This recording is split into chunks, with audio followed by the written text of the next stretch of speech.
gis nga léeg-léeg nga dégg Sénégal ñu ne xale yu jigéen yi école ba ñuy jànge dañuy daanuy rab yéen a ngi koy dégg. waaw waaw oustaz Alioune Sall loolu de ñoo ngi koy dégg di ko gis ndax bari na xanaa dañu lay nuyu rek di la dalal jàmm fas yéene ànd ak yow waxtaan nga leeral ñu ko di nuyuwaale nag mbooleem ñi ñuy seetaan ci seen canal YouTube bi di seen Yóbbal TV ñu fas yéene leen a indil nag tey yóbbal bu am solo ànd ci ak oustaz Alioune Sall bu ngeen déggee fi mu tijjee nag xam ngeen fan la ñu jëm kon nag oustaz dañu lay bàyyi nga leeral ñu loolu lan moo koy waral. parce que xale jigéen ñi professeurs yi leen di jàngal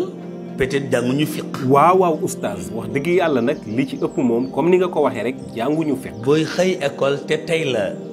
la 26 27 pour yow say régal mën naa ñëw ci école ba nga yóbbaale sa ay bagages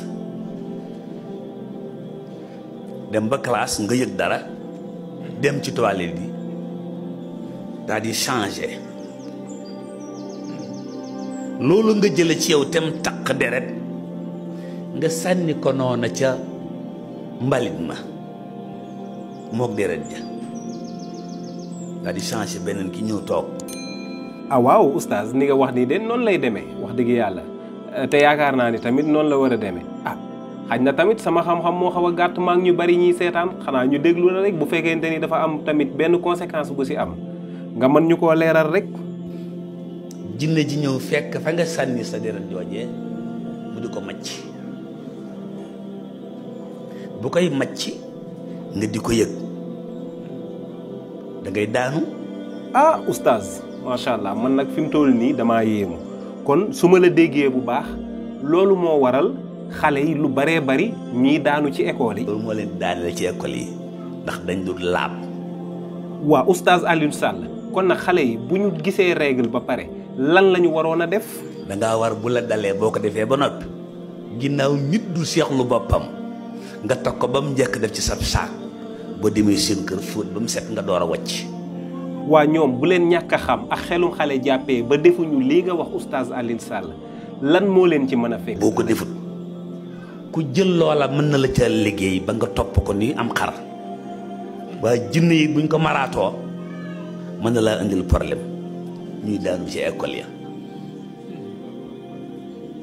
jigéen dañoo bëgg mu xam nu muy sete boo gisee sa baax ba fóot jot bul defee ne fu la neex rek sànni yi nga yoroon danga koy sàmm waaye bu sa baax di jeexit da ngay xam kañ lay jeex kañ la la julli war kañ la la julli gi wàcc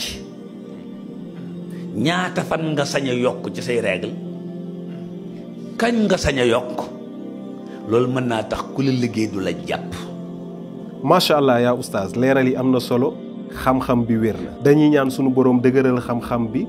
fay la ngeen gi fay. kon nag képp kuy jigéen te nga seetaan vidéo bi yaakaar naa ni dina am loo si jànge waaye waajur bu ko seetaan it war ngaa fexe doom ya nga bàyyi ci kër ga ñu seetaan vidéo bi. waaye képp ku seetaan vidéo bi te gis ni am na njariñ na nga ko partagé bu ko defee keneen man cee jariñu. jàppal ni vidéo bii soo ko partagé ba ay jigéen ñu bari jot ci na nga xam ni sauvé nga ay jigéen yu baree bari. waaye nag soo likee vidéo bi maanaam nga aimé ko dina tax YouTube gën a defal promotion vidéo bi ba ñeneen ak ñeneen man cee jariñ. su fekkente ni tey ngay soog a jot ci suñuy vidéo nag dama lay ñaan nga abonné te nga activé cloche de notification bi ndax seen bii kat soo fi abonné vidéo yu mel nii ak yu ko gën a am solo rek nga fiy gis. fii mooy seen Yóbbal TV seen bi leen di indil ay njariñ yu am solo te di leen jàppale ci seen dund. kon nag wéy leen di abonné li gën a am solo mi ngi ñëw ci kanam ñoo ngi leen di dig daje ci beneen vidéo incha allah.